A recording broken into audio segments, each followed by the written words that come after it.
Without further ado, I'm going to straight away jump into the panel discussion and invite our esteemed panelists, Mr. A.R. Nanda, Dr. Gita Sen, Dr. Vimala Ramchandran, to please come and join us on the stage here, and the Assistant Representative for UNFPA, Ena Singh, who is moderating this discussion. Ena, please, the floor is yours.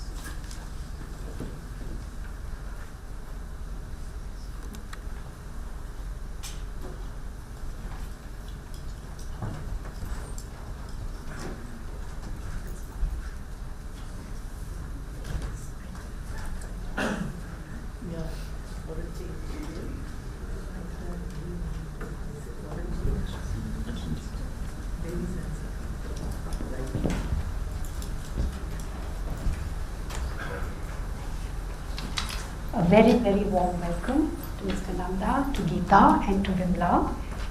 Such a pleasure to be sharing a dais with you from the time 25 years ago and before that and now. A brief introduction for those of you who don't know Gita, Vimala, and Mr. Nanda, although I don't know how that is possible for people sitting in this room, but nevertheless. Mr. Nanda is an administrator par excellence and a demographer par excellence. He has led India's health ministry. He has led India's count of the population. He's been Registrar General of India, and he had a very, very key role to play in the formulation of India's national population policy. He's been honored in many ways for his work in administration, as well as his work on censuses and demography.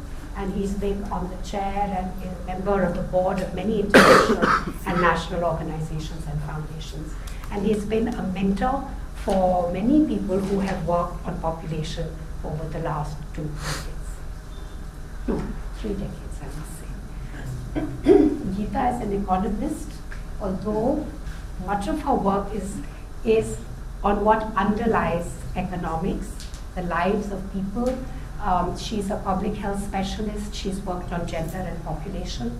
And she has this remarkable skill of taking what an individual sees as their world, linking it up with national policy processes and with global policy processes. And that's what Gita has done for the last so many years. She's worked with IIM. She is currently the Distinguished Professor and Director of the Ramalingaswami Center on Equity and Social Determinants of Health of PHFI. She's an adjunct professor at Harvard School of Public Health. She is the General Coordinator of DAWN, which is a network of women globally working on these issues. She's advised NHSRC, the National Health Systems Resource Center, and the National Rural Health Mission groups, global groups on universal health care. She's written many books on population, on gender, and on rights. She's won the Volvo Prize for her work on women. Vimala is an educationist, and she's educated a lot of us on a lot of things. She's written extensively on access to education, on quality of education, on the right to education, and particularly on girls' access to education.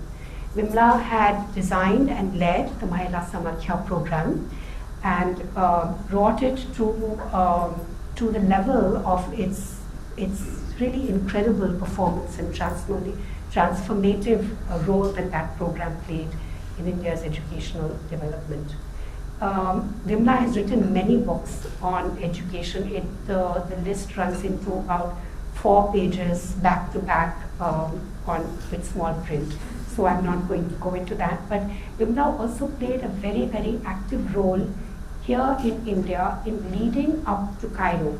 At the time that the Cairo conference happened, there was a lot of discord between government, civil society, and donors around issues of population. And Vimala orchestrated a process along with many people who are here in this room to make a dialogue possible and to bridge the gaps in perspective, to find common ground and to go forward. And the benefits of that we have seen not only at Cairo, because there was so much collaborative action in Cairo between the government delegation and the Indian civil society delegation, but also after Cairo, in actually putting in place many things that action the vision of Cairo. So we're very fortunate to have Vimala, Mr. Nanda and Gita here with us to speak about that time and this time. So I'm going to shoot off a few questions to each of you, and I'd like to start with Mr. Nanda. Mr. Nanda, you've done a lot of work. You've dedicated your career to fight for women's rights, for girls' health and women's health. And we'd like to know what inspired you to do this. It's not a standard career choice.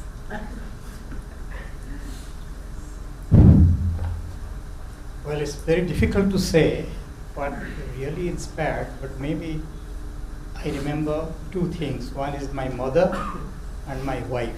Both of them are no more. And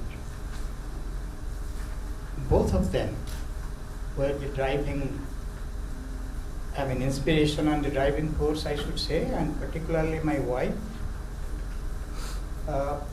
who believed in rights and choices.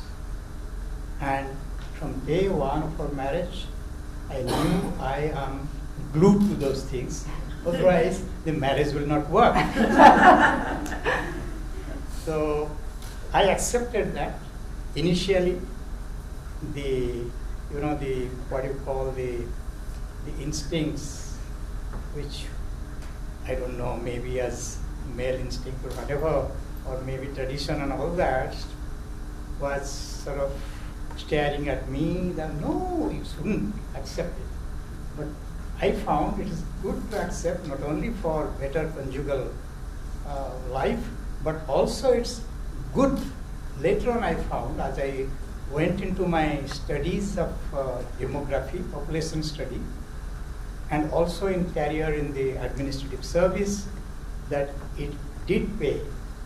And I was glued, I was very much sort of attached to the women's rights.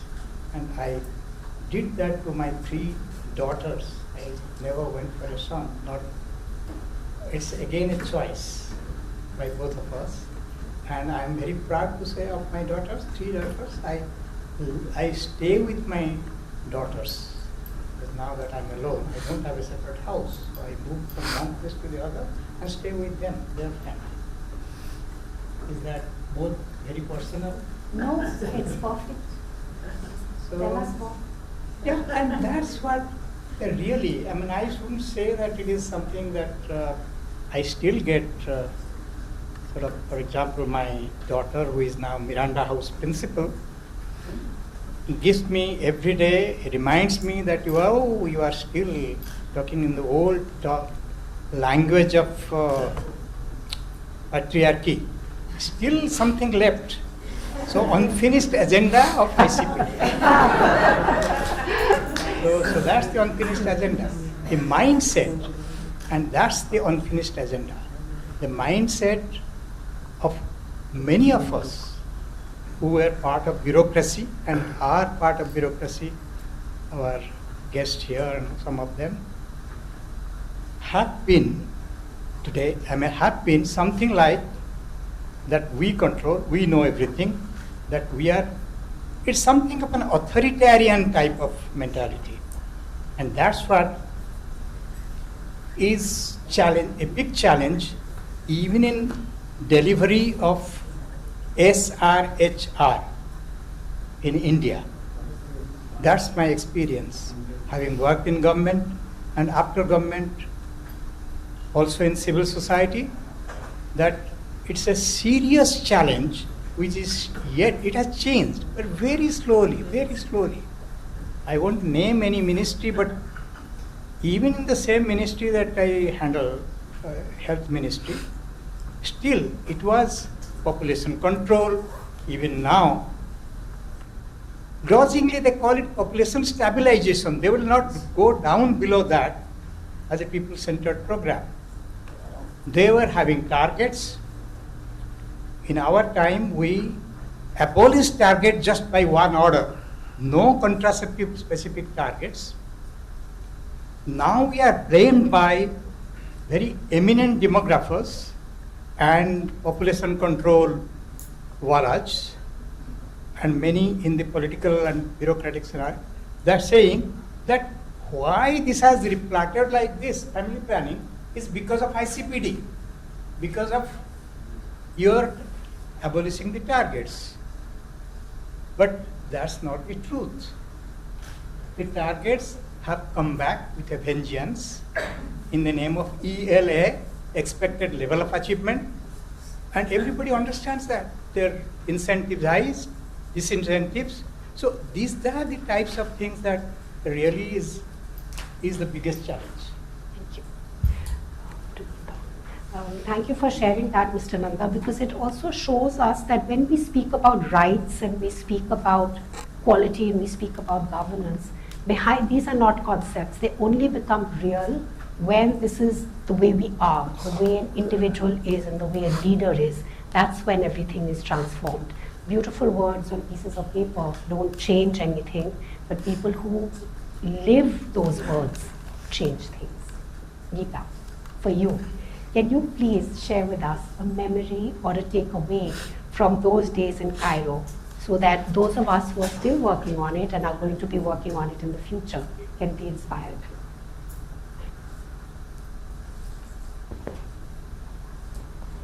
Yeah, I can think of many memories come. And there are a number of people in the room for whom Cairo probably evokes not the same memories maybe, but very powerful memories, because it was a very powerful time and a powerful transformative moment in our lives, and I think in the history of the long march towards gender equality and the realization of women's human rights. I think for me, one of the memories that's I remember there were these two delegates walking down one of the corridors in between sessions. And I won't say which country they were from, it doesn't matter. I knew who they were. Men in suits. And one of them was just saying to the other, "There's too much sex in this conference." And I remember that it struck me, goodness me, how on earth have you people been holding population conference after population conference after population conference without ever talking about sex? Human beings are not amoebas. We reproduce by and large through sex. So if you're so concerned about population growth, well, there's a little bit that happens without it these days. But certainly in '94, it was almost entirely only one way of doing it. And you have been able to take out of your discussions of population growth, the need to control growth, the need to do this and that, without addressing what is one of the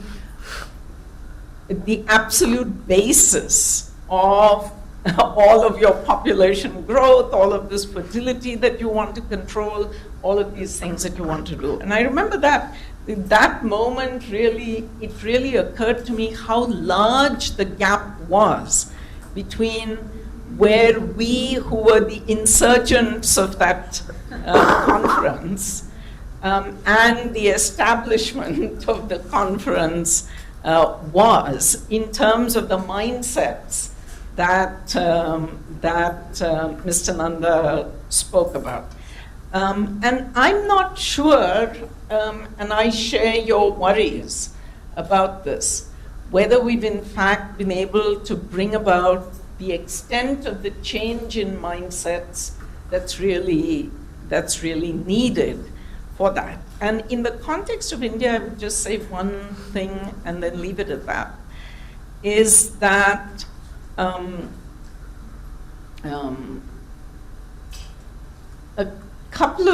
a few days ago in Delhi, I was talking about, and in another venue, about the toxic impacts of inequality on health. We are, in that sense, a very toxic society. We're a lovely society in many ways, but that inequality sort of lives in our bones, our DNA, our core, over millennia, is something that shapes how we behave with each other, how we treat those who we think are not our equals, and the authoritarian mindset is not just the purview of a few here and there. It sort of seeps through us, and I think that is so fundamentally antithetical to what we were trying to do at Cairo, and I think that was really the basis of a gap. If you ask me, I agree with you that that's the gap that still needs to be filled. I want to say that we smuggled you into the official delegation by sharing my card. You came inside and I stayed outside. But as Gita, you so rightly say, that sense of that savoring of the inequality that exists in society. It's not just that it exists, but we tolerate it and we want it to remain. Not only impacts relationships on a regular level, but it also impacts the way systems deal with clients. And the whole issue of rights and quality is that's the fulcrum of it. How do people view each other? Whether it's a doctor and a patient, or it's a senior doctor and a junior paramedic, or whatever it is, this sense of inequality becomes disrespect. It becomes a lack of quality, and it becomes a violation of rights. So that really is at the core of everything. Vimala, for you, please, since we're sharing across generations here, and we have in the room many young people who work on this agenda and who will continue to work on this agenda. Some insights from you, a message from you, something personal or something professional? No, what pushed me in the direction in which I finally went was that running and working with rural women from the education space, I realized that women are able to negotiate whatever reproductive choices they make or family choices they make only when they are more confident, when they have access to information, they're more connected with other women as a collective, they have access to knowledge, they have access to information if they want it, they have recourse to institutions or groups that would respond empathetically towards whatever they need. And in this backdrop, when I was just leaving the government in 1993, Ena came up and said, why don't you come and work with us in UNFPA? I mean, I just barely left the government, and within a month, Ena comes and gives this, and she says, we are actually trying to work towards building some kind of cross connections and some kind of collaboration towards ICPD. So will you come and join us as a consultant to steer this process? And this is what I felt very strongly, that in India, wherever I went, family planning targets was a major issue. We're talking about the 80s and 90s, early 90s. And it was not just an issue with the health sector, but people in the education sector were given targets. People in rural development were given targets. But women themselves, when you talk to them, that they were able to negotiate this only when they had these other connections. So somewhere for me, what we were working towards our ICPD, looking at the needs and aspirations of women in a much broader sense than just very narrow reproductive or availability or non-availability of contraceptives.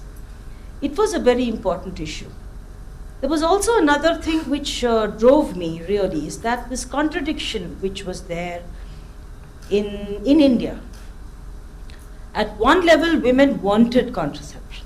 Women wanted to limit their families. At another level, they were very unhappy with the coercive environment. So how do you negotiate this? They want it, but the environment in which they can seek it wasn't there. And in the same platform, here were us in the women's movement. I was very much part of the women's movement on the streets those days. We were actually agitating against all kinds of contraceptives. Remember, whether it is injectables, whether it is even any kind of family planning. So there were these three very disconnected trends which was bothering me a lot, because it is a requirement that women felt, but the environment just wasn't there to be able to facilitate a process whereby they could negotiate it from a position of strength rather than from a position of weakness. I'll stop here now. Because what you're saying in terms of what individual women want, that needs to be echoed, and there needs to be a safe space around those women, whether it's through networks or through support systems or whatever. We need to have those safe spaces around women so that what's within can also be without. Mr. Nanda, can you please tell us what you think in terms of other emerging issues now that we neglected to address in Cairo or neglected to put on the agenda? Is there some rethinking we need to do? Do we need to do things differently? These gaps? Yes. You see, while I was part of the formulation of the National Population Policy, which came in 2000, it was being formulated, it was part of the discussions which was going on for years. There was another policy earlier which came in during the national emergency, but it was a policy statement which, if you see that, it is hardly a population policy. It is, what happened in emergency is well known after that. But this, for the first time, and it was a real sort of, I should say, every day we were having meetings with ministers, very powerful ministers. Then it was, two governments. The third government was the Vajpayee government. And it was so difficult to convince them that a population policy is a population and development policy. They would not like to see anywhere the name sex. So sexual rights. So we cut out sex and then put life skills, this, that, like that. This is all UNFPA advised us, life skills. Don't write. So, okay. Then rights, reproductive rights. My God, they said, what is reproductive rights? No. Just take it out. Reproductive health, okay, fine, you have explained it, but where is family planning? You have to write family planning in the beginning, in the middle, in the end. Because, you see, our entire education system, as you know, is economics or anything you study in the school or thereafter. That way we have been taught about population. Population as a liability. Population cause of poverty.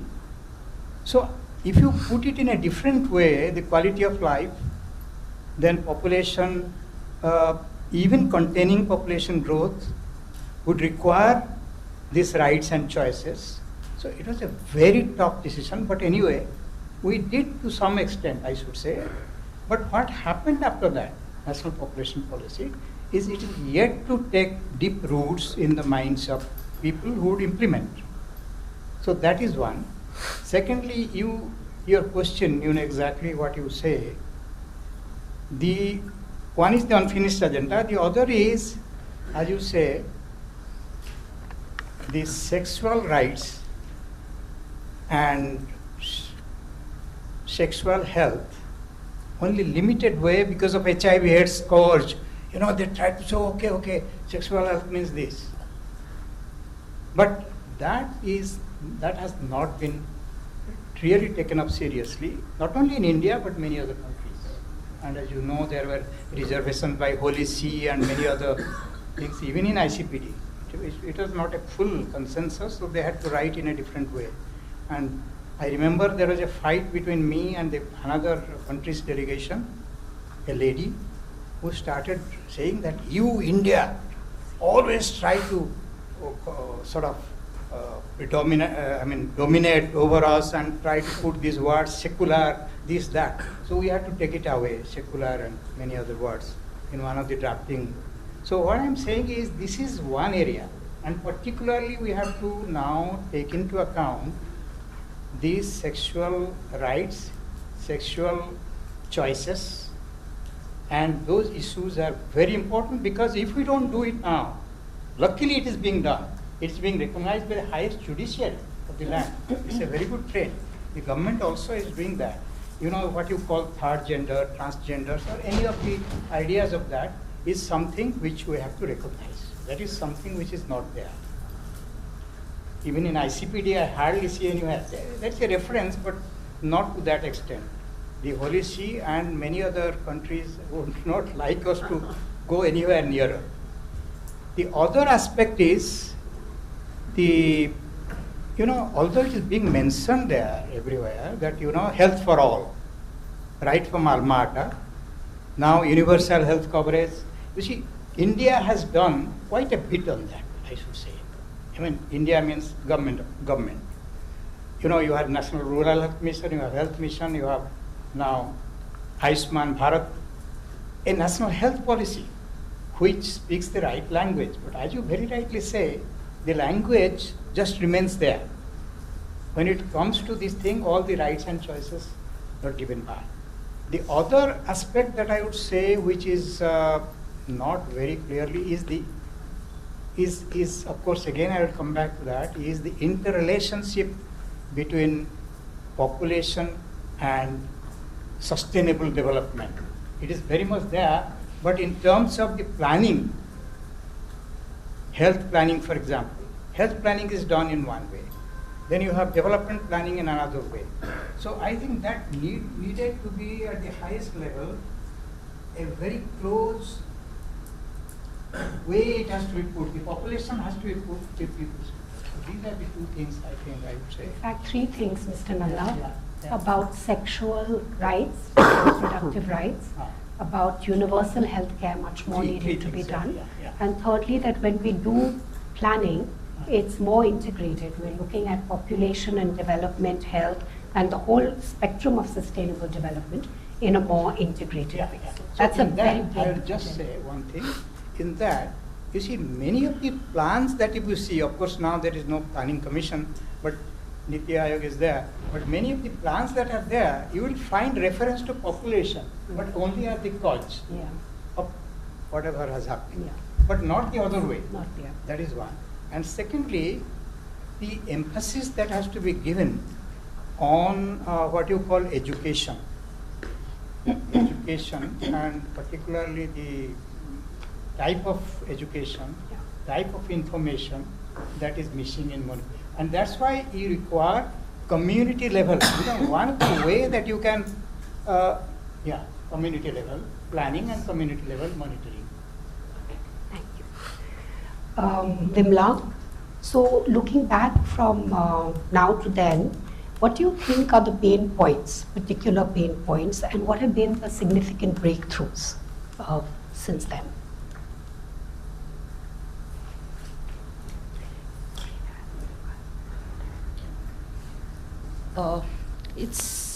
It would not be fair to say that nothing has happened. A lot has happened. a lot has happened in the larger society. In fact, the last 25 years has seen some very positive changes in trends.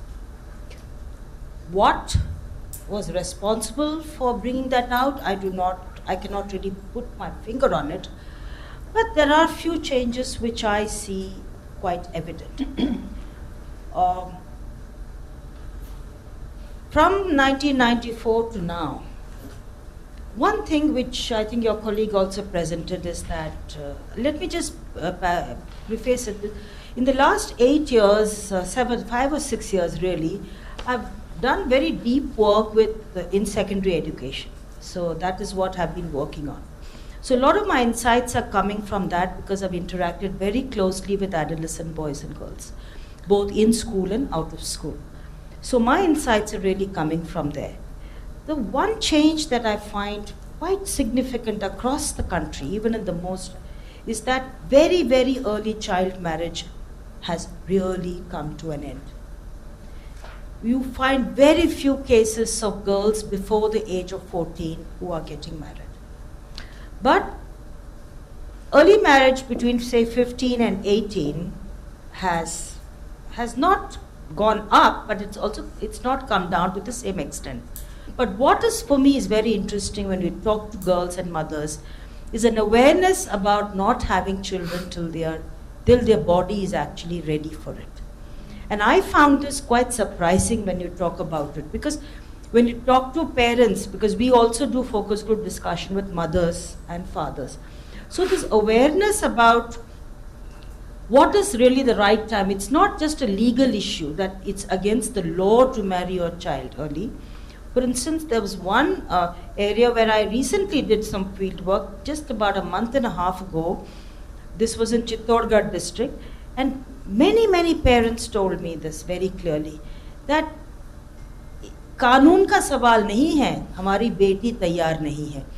I think that is a very important message and change that has come about. Now, whether it has come about in all communities, in all over the country, I will not be able to say. But definitely winds of change are definitely blowing.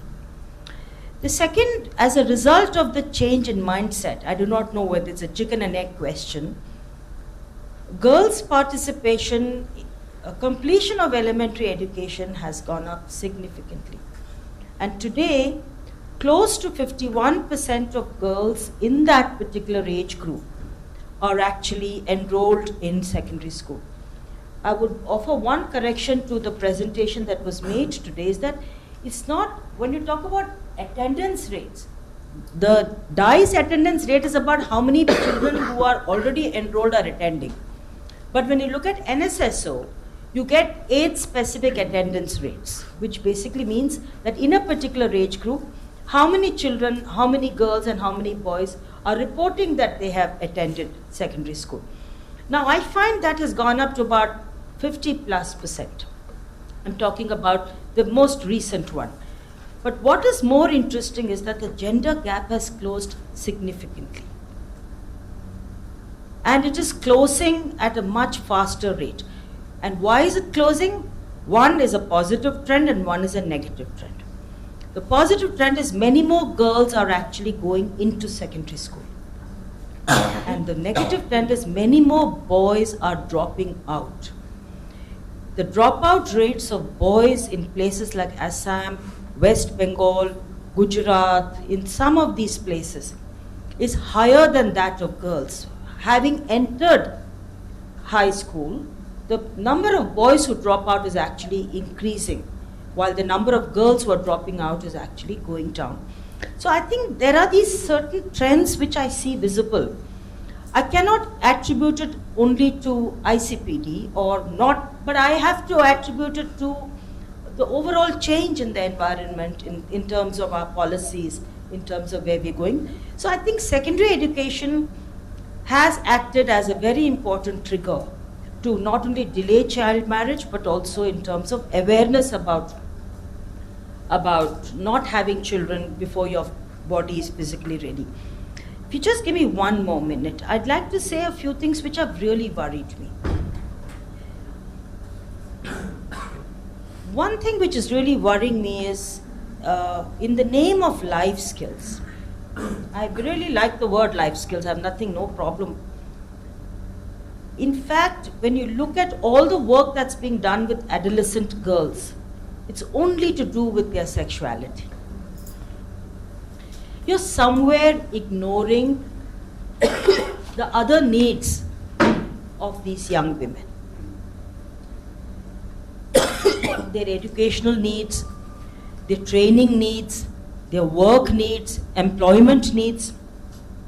What are we trying to prepare these young people for? Equally disturbing is that we are not working with boys.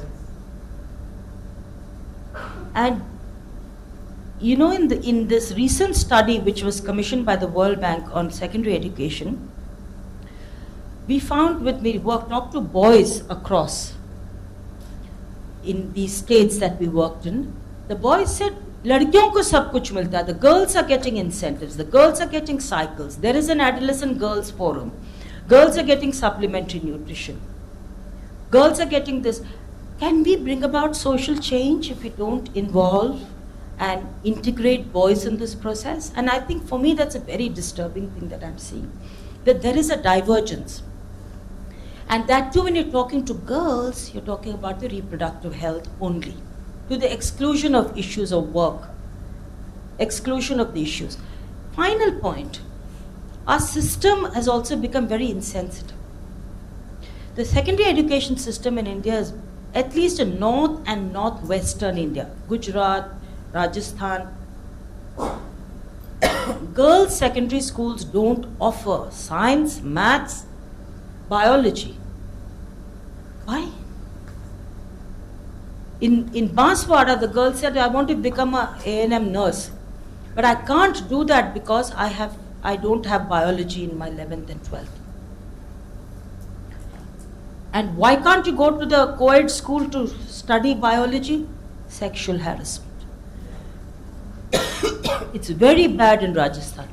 Even if the girls want to study science and go to a co-educational school, they don't go. And when I'll come back if I have time, I've got some very interesting insights from this recent study that we did. But I'd like to stop here now. Thanks. Quite a few blind spots for us to address and correct. Gita, back to you. So where does this leave us in terms of major expectations from the UN system and from UNFPA in particular? It's a tough one. Damned if I do, damned if I don't. You know, you're used to being put in a spot and you always manage to handle it very well. So. Okay, I'm going to take that as license to tell you what you should be doing We over the believe in next. honesty.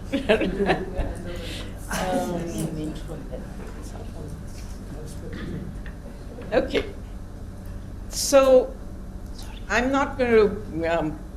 I agree with a number of the things that both Mr. Nanda and Vimala have said, and I'm therefore not going to touch on those, but pick up on some others. I'm not going to touch on the question of universal health care, about which I have a great deal to say, but I think he's said enough.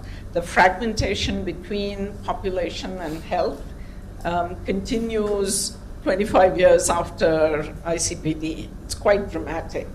I'm not going to say much about adolescence, and I think Vimala is much, much better informed from the ground on the shifting realities. But there's a few other things that I want to address. Migrants. We are actually, at this point, the data says that we are more a country of migrants than not. And that the proportion of workforces that are actually migratory in this country are huge. What that means in terms of services, in terms of rights, in terms of where systems should be going and thinking and so on, is, I think, an extremely weak area. And if UNFPA has to pick up some part of the traditional population issues, of which migration is a traditional issue, I think this is a very big one that needs to be picked up. What does ICPD mean for migrant workers' children are living increasingly on the edges of urban and peri-urban slums in India? I think this is a huge issue that we need to be thinking about. A second one is this. The question of violence and harassment that Vimala touched on. I do believe that because of the twists and turns of the political arena in this country, the shift towards more conservative views around sexuality have now, and some missteps and so on in earlier times, has made government agencies and everybody really not want to touch this at all. And I think we can't afford to do that. We cannot afford to leave comprehensive sexuality education in limbo anymore, because in fact this huge spiking of violence, driven by many things, including, it's my personal belief, sort of picked up, which keeps getting backed up by bits of evidence from here and there. The fact that, largely young people and largely young men have access through the internet to the most vicious forms of violence against women. And that we have absolutely nothing to say in terms of dealing with that is, I think, a huge problem. The young men who used to sit on the corners, lounging on a bicycle and desultorily whistling at the, neighborhood girls who walked by, look like saints compared to the young men of today who are sitting fiddling on their cell phones. And every time I go by and I see that, I have chills running up, because I don't know what it is that they are watching or thinking about as they see young women go by. And I think we cannot afford to ignore this problem anymore. We've got to figure out how, and comprehensive sexuality education for both boys and girls is crucial in order to really start making a dent in this. It needs to be brought out as a health issue. It needs to be brought out as a violence issue. It needs to be brought out as a societal safety issue, every way that we can. And I think this is a big agenda, but it's a nettle that we have to grasp. And finally, well, not finally, I have two more. MTP. When are we going to see that amended MTP Act become law? It's been sitting in limbo again for years now. And there was a time when we were told it's just coming. Now we're not even told that. And we need that in order to move beyond what became a stasis through the combination of our fears around sex-selective abortion and declining sex ratios, and the desire to support access to abortion. But there are parts of this country, as anybody who works in the field and on the ground, and growing parts of this country, where you simply cannot get an abortion in the public system. You just cannot. They will just turn you away. Now, of course, some of that has been picked up by the availability of medical abortion, but that is completely unregulated and all over the place, and whatever we hear about the regulation for that is draconian. We don't need draconian regulation of abortion pills either. And I do believe that that is something we need collectively. This is not just a UNFPA agenda, but collectively we need to push for the government to actually sort of take this forward and stop. There are two bills that they're not even bills, I suppose. Well, one is a bill, that both of which are critical for women in this country that have this status. One, of course, being the infamous Women's Reservation, and the other one is now become MTP, the Amended MTP Act. And finally, one bigger picture question on which I think UNFPA, the UN system, and all of us together really need to be paying serious attention.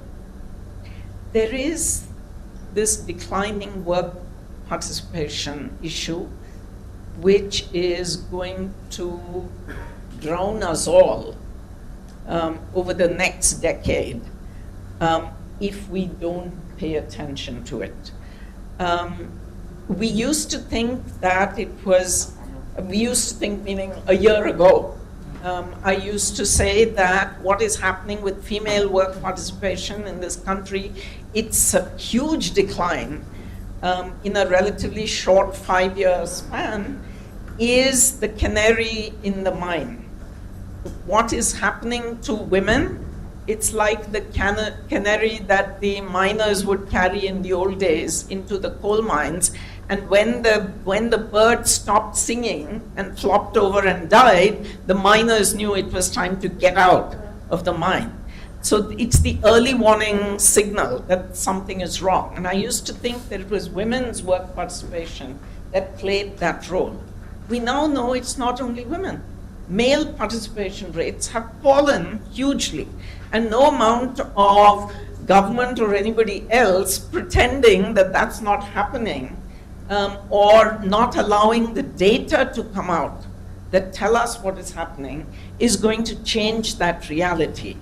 That means that the girls who are going through secondary school in your studies, Vimala, what's ahead for them? What jobs are we thinking about that these young women will be going into?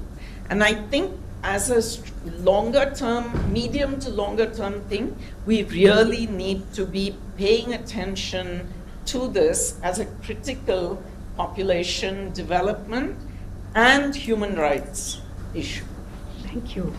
That's all very sobering and very much on the button. There's some issues here that are totally virulent, that need to be tackled in a very sensitive and in fact urgent manner.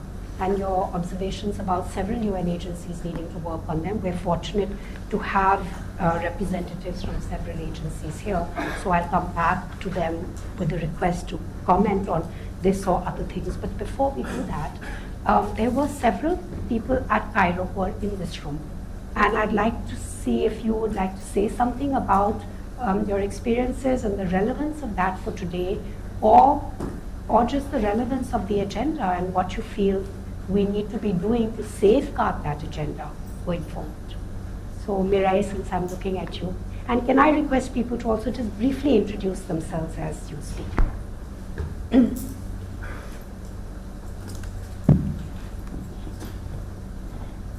Thanks, Ena, and I think greetings to everybody. Celebrations are definitely in order. I mean, I can't believe it's 25 years, and it was really some event, and I'll speak to that in a minute.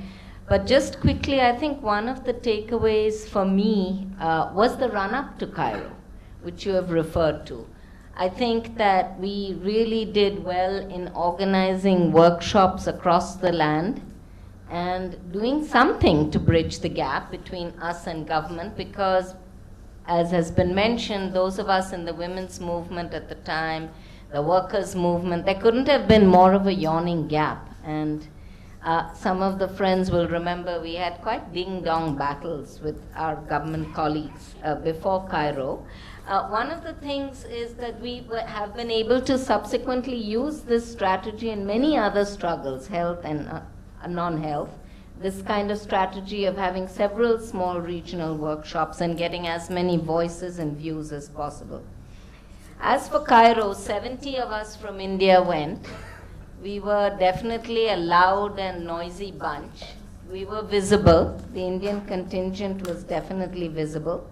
For me, it was my first international UN conference. And really, I must say, it was one of the most powerful experiences of my life. I was extremely skeptical because I thought that UN conferences bring out rather bland documents and nothing much happens, but I was wrong to some extent. I also went with two of my Seva sisters, Chanda Ben, who was completely illiterate, old clothes vendor, whose comment when she was asked, "What do you think of all of this?" She said, if men had babies, we wouldn't be having all this heated discussion in the first place. And this was headlines, and of course many people were not pleased with Chanda Ben's comment, and Rahima Ben was also with me, and was really very disturbed to see and I will name the governments, to see, the government of Iran, the kind of stand that they took was quite shocking, not the kind of Islam that she knew about. The other thing I learned was that the fight was big. We fought with our government back home, but that was, as we say in Gujarati, chana mamra, nothing compared to the big fight we had at Cairo, which was with extremely powerful governments like the US government. And we saw that they unleashed all their firepower. The other thing I learned was that several civil society organizations in other countries also were very organized. They had their facts. They had all the data to counter the kind of propaganda that we were seeing. And the last thing was that, curiously, which we didn't expect, Indian civil society and the Indian government closed ranks. So we fought together, shoulder to shoulder, which I would never have thought we would be in a position to do from where we were earlier. And we had daily briefing meetings, because all of us were not allowed into the government delegations. So our government delegation would brief Indian civil society, and we worked out sort of very kind of, I would say, supportive strategies. So they would say this needs to get done, and we would get information, and we worked well together. So it was a good way of working together, organizing together, and really we celebrated, even though the document had a lot of things, missed a lot of things that many of us would like to have had. For example, from a workers' organization perspective, no mention of work, occupational health, and how that interacts with women's reproductive and sexual rights and so on. But anyway, I'll stop here, but it was really an exhilarating experience, and it was a lot of fun. Not the least of which was wandering in the souks of Cairo, and every time people would shout at us Indians, Amitabh Bachchan, Amitabh Bachchan, and we would shout, Omar Sharif, much better. Thank you. It really was an inspiring conference. Before I go on to other colleagues who are at Cairo, may I take a moment to ask Francine if she would like to say something, since you have to step aside. Francine Pickup, acting UNFPA representative, and also heading UNDP.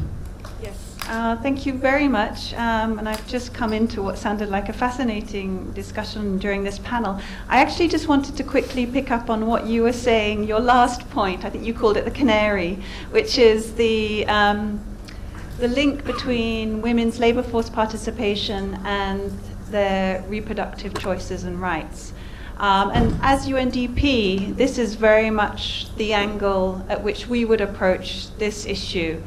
And I just quickly wanted to say, as was mentioned, we do see this worrying paradox in India. India is not the only country, but the paradox is most stark here, where on the one hand, women's education has improved, and that will improve women's reproductive choice. But what we're also seeing is that women's education increases and improvement is not translating into women's participation in the labor force. And as you said, there has been a very sharp drop from 35 to 27%, I think, in the last few years in terms of women's labor force participation. And you know, where we would come from this issue is that if you are able to increase women's economic empowerment, women's access to jobs, women's skills, women's entrepreneurship, it is one of the best ways of increasing their reproductive choice. It increases women's decision-making power in the home. By getting more money, women get more decision-making power in the home and in the community, and they get more self-confidence and so on. So this is perhaps one of the most important things to do to increase women's reproductive choices by looking at how they can be economically empowered.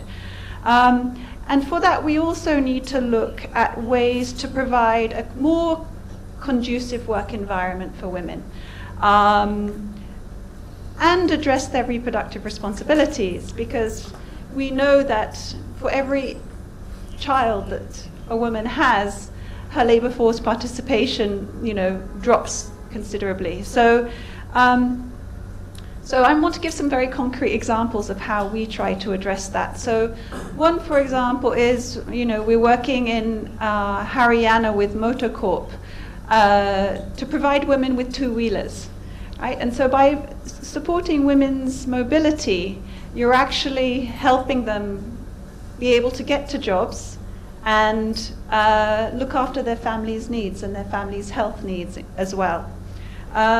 Another example, we work with businesses to help them develop a more conducive environment for women to work. So very simple things like introducing flexi time, or making sure there are restrooms for women, making sure there are creches or childcare facilities for women near the workplace. And a third example I want to give is women in the informal economy. We've got a large program with women waste pickers, where not only are we helping to formalize the value chain of waste management, but we're also looking at how we can support these women in the informal sector, very vulnerable women in the informal sector, to access social protection, health insurance for themselves and their families. So in sum, two things. One, let's, as was said in this panel, let's do what we can to look at those links between economic empowerment and reproductive choice. And two, look for ways in which the reproductive work of women is also addressed not just by women, but by husbands and families and workplaces. Thank you. Thank you very much.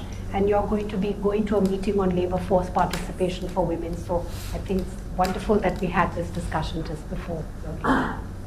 Prakasama, you were at Cairo too? Actually, I wasn't at Cairo, but I was very active before Cairo. Yeah, feels like and you were. all the prepcom, everything. And as I can now, since morning I've been, mind is going back and thinking of all those days. And one of the things I can say is personal. It was very personal. I think for most of us it was very personal because of our experiences, our work, where we've been observing inequities and all. And for me it came from my work with women during my research, and also with women health workers. And two things came out of Cairo, pre-Cairo, post-Cairo for me. Two daughters, I will say. One daughter is my organization, Answers, which started just before Cairo, 1993, end of 93, where all my anxiety, agony for women and women health workers, it all became as an organization where I could work for women and women health workers. One of the reasons is when I was doing my research and gave these psychology, I think some of you would know, TAT tests to women and women health workers, almost from every story would come out a family planning thing, like either there's a man and a woman, one looking out of the window and one just standing, they would say, he is looking out of the window because he is wondering why she's going to have another girl now. You know, the stories would all revolve around family planning, gender, sex, son preference. Somehow these would be the thing. And I started wondering a lot about it. That's how my organization grew up, about quality of care and equity. And immediately after Cairo, so many meetings, I think all of us were so engaged at that time. My daughter came, my physical daughter, not organization. And just immediately after Cairo. And that was also another thing, you know, to talk, to think, and to say things in meetings and all is different from when it comes to actually doing, actually implementing your values in real life. So, and then I started reflecting how difficult things are.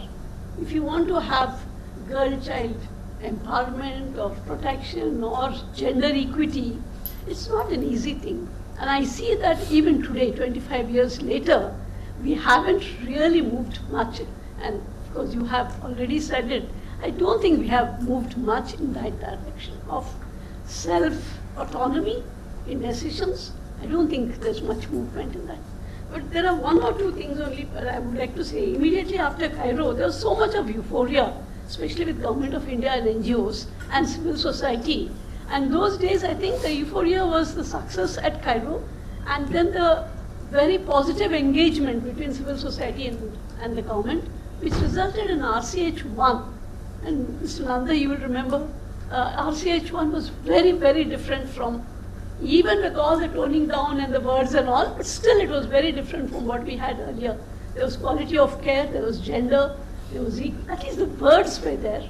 And a little of it was translated into action.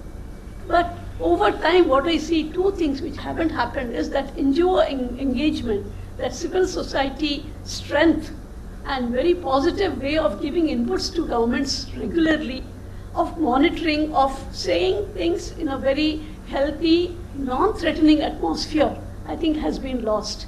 And that is one thing, since you asked Gita about how to go about, in case, and UNFPA was very, very strong in that, in NGO engagement. If that can be brought in, so that there can be a continuous dialogue of getting the women's voices, the inequities to the table and discussing in a positive way, that would be good. Okay, I think I'm going to stop you here, Prakasama. Yeah, that's it. That was my point. Thank you. May I also welcome Dr. Sikdar, who's joined us, Commissioner of Family Planning from the Ministry of Health and Family Welfare. I'll come to you. Usha, would you like to say something? Yeah. Usha Rai, senior journalist. I'm a journalist, and I was at Cairo as a journalist representing the Indian Express. I won't speak very long, but I'll just say that I think because of the Cairo conference, there was a lot of attention in the media on population and health issues, and it was supported by the government and by UNFPA, and it continued for some time. But I see now that the media attention on these issues is almost down to zero. Very little appears, there's no space, and whatever little appears is so scattered that people are not really able to see what are the changes that are happening in the country. And that's where I think both the government and UNFPA need to keep that momentum of keeping the media engaged on these issues. I'll stop there. Indu, you had your hand up. Indu Kapoor used to head Chetna, does still. So, I totally agree with both of them, and I'm not going to speak much, but the most exciting thing about Cairo is the pre-conferences, which Mirai has said, and Chetna was privileged enough to lead the ones in Gujarat and Rajasthan. And I must say we learned a lot. And the second most exciting thing was the collaboration between academia, government, and civil society. I thought they were very inaccessible actually before that, because many academic papers I didn't understand, and I found government to be a little, but during that conference, I think we made a genuine effort to listen to each other. And after that, I've been, this collaborative person, and I think it helped me and Chetna to really have that kind of dialogue, continuous. Till today, we continue to have dialogue and take the voices. Actually, I wanted to answer the ladies.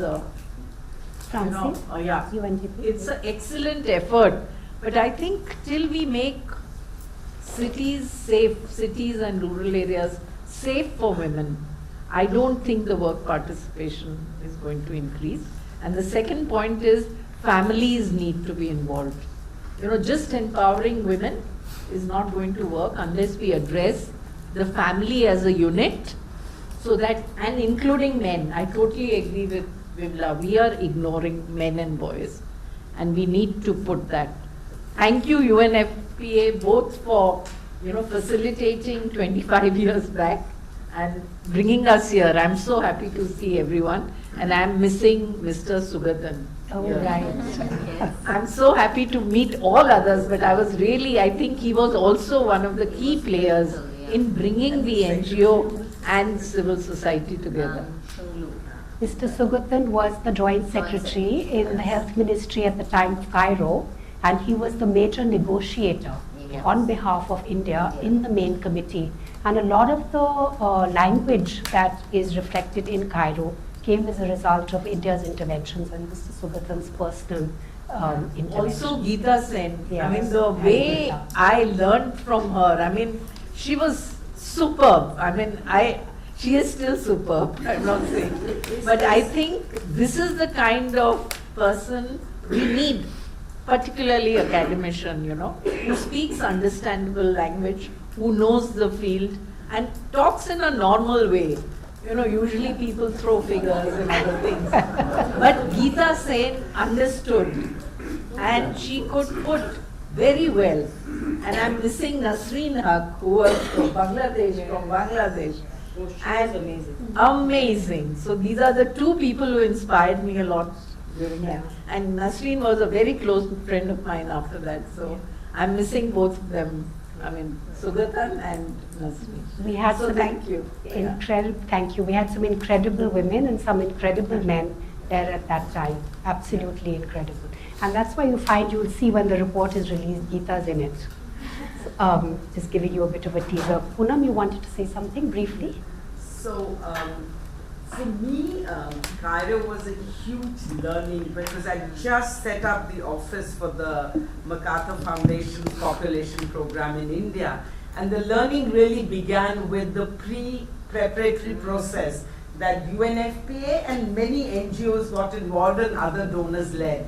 And I think you need to do a case study on that, Ena, because that preparatory process continues to bring, it started a very contentious group to come together, which is between the feminists, women's health, women's groups, and I would say there was less tension with government, there was more tension and disagreements between the group. So bringing them through this very well organized preparatory process and then going to Cairo, and absolutely I did a lot of learning, not just from the process, but I used to hang out behind Gita Sen, and you can imagine how much I learned in Cairo from her, and I discovered that there was this very well organized international movement of women who were very prepared. A meeting or anything is as good as you prepare for it. And then the relationship with the government. I have not seen such a high point in not just we were working with our government, but I remember through Nasreen, we used to work with the Bangladeshi delegation, and that was one of, again, Gita's trump cards that she pulls out when you need it. So one learned a lot about advocacy. So if I'm doing today effective advocacy and giving anybody a hard time, you can partly blame ICPD and partly Gita Sen. Second, I'd like to say that in coming back from Cairo, we had, again, we didn't have only Mr. Sugathan, but we had Mr. Shunglu, who was the Secretary Health, who I'm remembering, who didn't come but was very, very supportive, moving the agenda. And then, of course, Mr. Nanda came and we had the target free. And not to forget Health Watch. So it didn't end in Cairo, the euphoria, the collective action, and many of you sitting, all of you sitting there were very much part of it, and I had the privilege of supporting along with UNFPA Health Watch. And Mr. Nanda and his colleagues in the health ministry really responded to a total paradigm shift in the 2002 policy. But I have to sadly say, and Mr. Nanda knows that because he struggled with it later with the government, outside the government, the paradigm shift of the target-free approach and women's rights and all those issues remain more in Nirman Bhavan. So we have to learn how, even today, Nirman Bhavan is a very rights-based, pro-women, pro-choice, almost a Cairo agenda, but how does it go down to the field? And Dr. Sigdar, who I call the czar of family planning and population, is sitting here. I'm sure he'll tell us how we reach, but right now I'd like to say just 3 things that we need to focus on, and we committed in Cairo. India signed on the draft, on the program Cairo platform. And one unfinished agenda totally, which I want to add to what you were saying, is the incentives. Those worry me, and I have a debate going with Dr. Sigdar all the time on that. And the day he agrees incentives don't work, I will retire. Second, I want to say that disincentives is something we have to worry about, not because Nirman Bhavan or anybody else is talking about it, but there is a huge movement, tax up, the 2-child norm, all of these which are happening at the state level, not at the center level, we have to worry about. So post-Cairo, we may have something regressive happening. And finally, changing what we didn't invest in is, we talked about rights, a paradigm shift that happens when you change regressive norms that Gita, Mr. Nanda and Vimala referred to. So we have to focus a lot on changing social norms and behavior. Thank you. Thank you very much, Poonam. In fact, all the process that happened before Cairo, which brought together these stakeholders and constituencies, was very ably led by Vimala. So credit goes to her. There's a lot of people I know who would like to say things, but we're running out of time. So I would like to just ask Bilali if you have any comments from UNAIDS side. Briefly. I think everybody has said the right things, but what I will say is just 2 things. As our big brother has said, I am a product of a woman, meaning simply that when I was growing up, my uncle and my father was fighting if I have to go to Quran school or if I have to go to the normal school. And my mother said, instead of fighting, why we don't send him to the 2 schools? And I have done the 2 schools. Okay. And since then, I have doubted about the myth that men were more intelligent than women. Number 1. Number 2, one thing which has saddened me today, I wake up and the first article which I have read on my WhatsApp was about how many women do not have wombs in Mumbai. Indeed. That was really shocking. And that means really UNFPA, UNICEF, UNDP, we have a lot to do with the government to really make sure that the rights of women are really respected. This is not good. India has to do more. India is better. And we really have to work together to make this a better place for women. Thank you. Thank you. Thank you, Bilali. Before we close the session, may I ask Yasmin to say a few words as the resident coordinator of the UN system in India? And I'd rather speak as just Yasmin, who I think we're quite branded, those of us who were around the time of the ICPD, and I share in all the sentiments of excitement.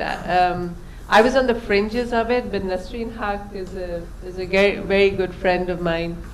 And I think what it did is building those bridges where we had the women's activist groups come together with also the OBGYN professionals, because they had to play an important role. We needed them on board. To bring them on board along with the academics, with government counterparts at different levels, especially the planning commissions. So I think it's not just the Ministry of Health, but the planning commissions and how they needed to be involved in it. But it also then opened the confidence, a seat of confidence that in Bangladesh we saw Nasreen Haq and Nari Pakho and other women's activist groups actually participating in all discussions. They got credibility as a stakeholder whenever we were designing health and family planning programs. So I think that's something which was really important, and I hope that somehow we find. I agree with the call to let's get the stakeholder consultations going, but also let's find a seat at the fora that make decisions. Because till that is happening, a lot of the credible voice is still not coming together. I think as the UN, we still have a lot to do to make sure that the momentum continues to looking at the unfinished business moving forward. And definitely the paradigm in education and what are our children learning and what socialization is taking place. That's something that hasn't taken root. So that mindset element which starts with the socialization, I think if there's one thing that I draw from my experience of working quite closely with community groups in MCH-based family planning programs, as we used to call them in those times, was how empowering family planning is, in the sense that when a woman understands that she can control her fertility, that's probably one of the most empowering elements, more than cash, more than many other elements. When a woman can see she doesn't have to be trapped in a pregnancy, she doesn't have to be trapped in her own body, which someone explained to me, which I had never considered how it can be for many women around the world. But that a lot of that empowerment is driven by the fact that they can control how their own body functions, and that's something that's still relevant even today in many ways. And I think the focus on family planning has to continue. It's not, and it not get lost in the broader array. Because that's where choice is coming in. That's where agency is coming in. Thank you. Thank you. Thank you so much, Yasmin. It's been very refreshing listening to everybody, and it's actually brought back, for me personally, my whole professional career. I joined UNFPA soon before Cairo started, not very long before Cairo started. In fact, in the State of the World's Population Report, we featured stories of women who were 10 years old in 1969 when UNFPA was founded. And we featured stories of women who were 10 years old at the time that Cairo took place. And I was doing some mental calculation, and I must admit that I was 10 years old when UNFPA was founded. And my professional work at UNFPA is captured, in fact, in the first chapter of the report, where it tells the story of the last 25 years. So many of the comments that were made here earlier is about how change comes about when it's personal. In a sense, it's a personal commitment, it's a personal vision, and then the whole is encompassed within that, because there is a harmony between what is that personal and what is the collective. And in fact, that is the story of Cairo. The report speaks of it as pitching a very big tent. And under that very big tent, we were able to bring together the myriad perspectives of civil society, the conflicting perspectives of civil society and government, the conflicting perspectives between governments, the perspectives of academia, and the perspectives of individuals who were at that time on the periphery, like the LGBT community. And issues which were on the periphery, such as sex, had to come from the boundary back into the center, and then they get pushed out, but they'll have to come back again. There's a very large unfinished agenda, as we have heard around the room and from the panel. Some of it, many people are already working on. Some of it is really virulent, and it's a good wake-up call to us to begin to address those issues very, very urgently, violence being one of them, and all the factors that underlie being others, like what happens when those young boys are looking at cell phones with pornography, but we're leaving young boys out of that whole discussion, that whole thing about socialization. What goes on in the individual's mind is eventually what goes on in the nation. So a lot for us to do together, a lot for us to do individually, and I hope 25 years from now we'll still have something wonderful to celebrate, even greater than what we are celebrating today. Thank you. And over to Nashi, and thank you to the panel. Thank you to the panel, a very distinguished panel, but also the voices from the floor, which took us back to Cairo, but also to the spaces in between.